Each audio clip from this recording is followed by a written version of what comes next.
It's 11:47 on a Thursday. The TV is on low, but he's not really watching it. The plate from dinner is still on the table. The phone hasn't buzzed in hours. He tells himself he likes the quiet. Maybe he does. Maybe he had to. Gen X men learned early how to be alone, and later in life, that survival skill can start looking a lot like identity.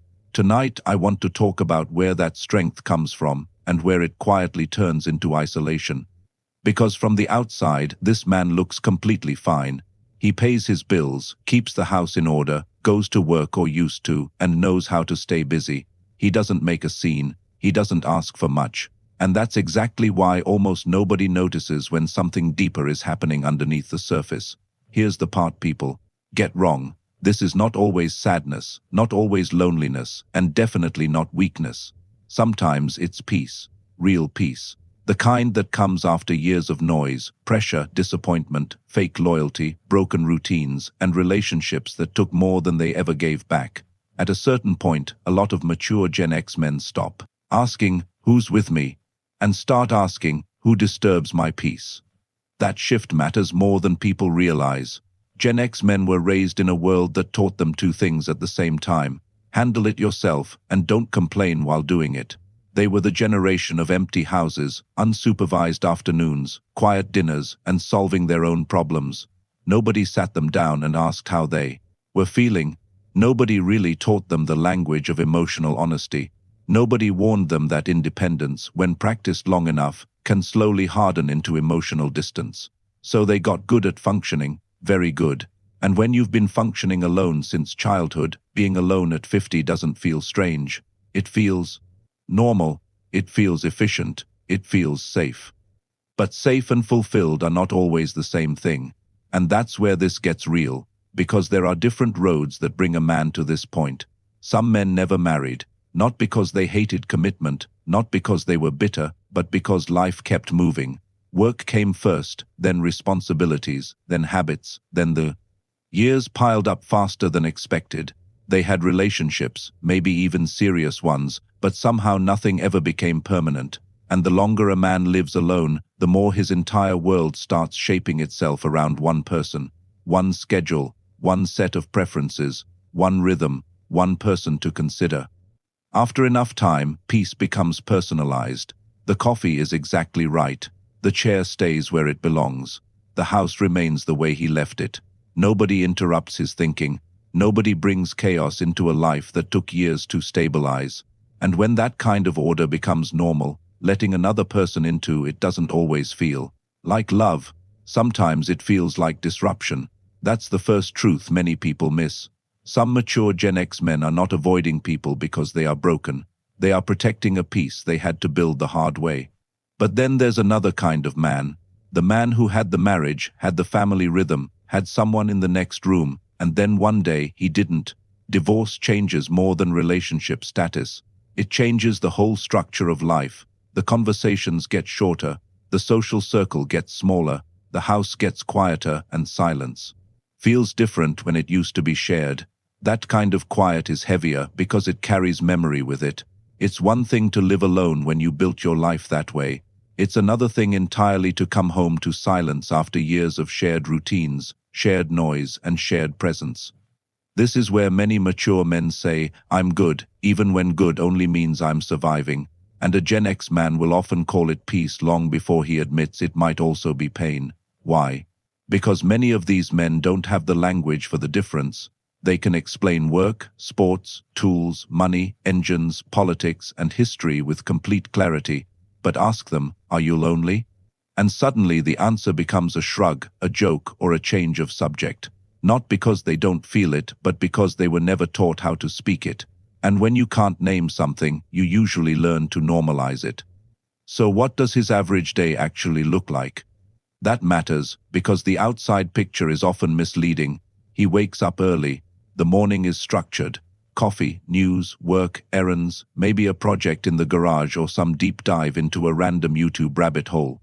He knows how to fill time. That's not the issue.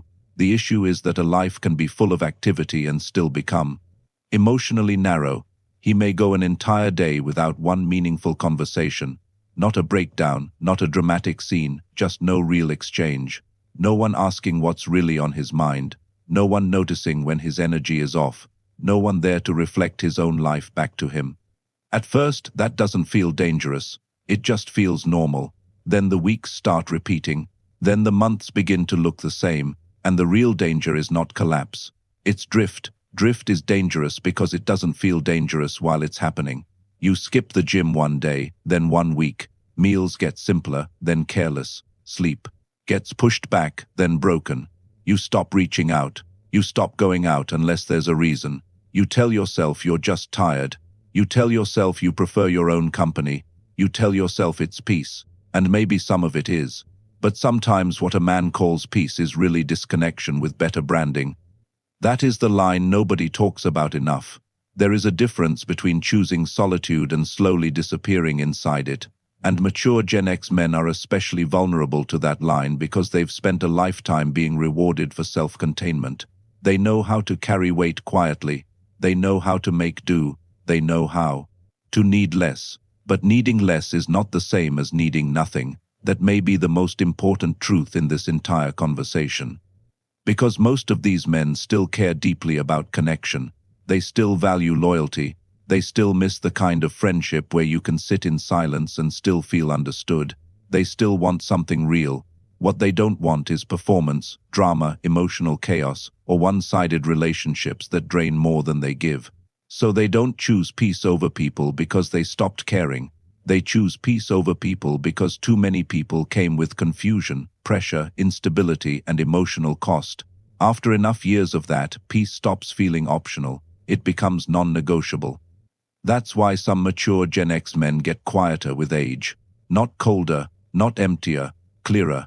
They stop explaining. They stop chasing. They stop forcing connection where there is no mutual effort. They stop giving unlimited access to people who bring instability into a life they worked hard to stabilize. And honestly, some of that is wisdom. But not all quiet is wisdom. Some of it is exhaustion. Some of it is grief. Some of it is disappointment that never got processed, only absorbed. And that's why the real question is not, why does he want to be left alone? The real question is this peace or is this protection? Because those are not always the same thing. Peace opens you up. Protection closes you down. Peace makes a man more grounded. Protection makes him harder to reach. Peace feels clean. Protection feels guarded. And sometimes, after decades of surviving, a man can no longer tell which one he is living in. So if you are the guy watching this, and some of this feels familiar, here's the truth. You do not need to become more social to become more whole. You do not need to become loud, emotional, or someone you're not. You do not need crowded rooms, forced vulnerability, or fake connection.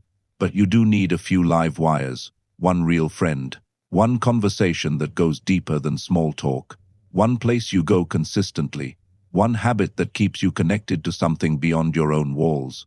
Because the goal is not to destroy your peace. The goal is to make sure your peace is actually peace, and not just a well-decorated form of isolation. At 11:47 on a Thursday, the TV is still on low.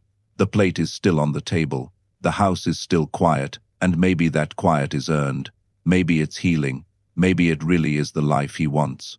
But if there's one call he needs to make, one friendship he needs to restart, one part of himself he's been ignoring because he's fine, then maybe tonight is the night to be honest about it, because the line isn't dead. It's just been quiet for too long. And for a lot of mature Gen X men, that's the real story. Not that they chose peace over people, but that after a lifetime of handling everything alone, they're still trying to figure out whether peace is what they found or just what they settled for.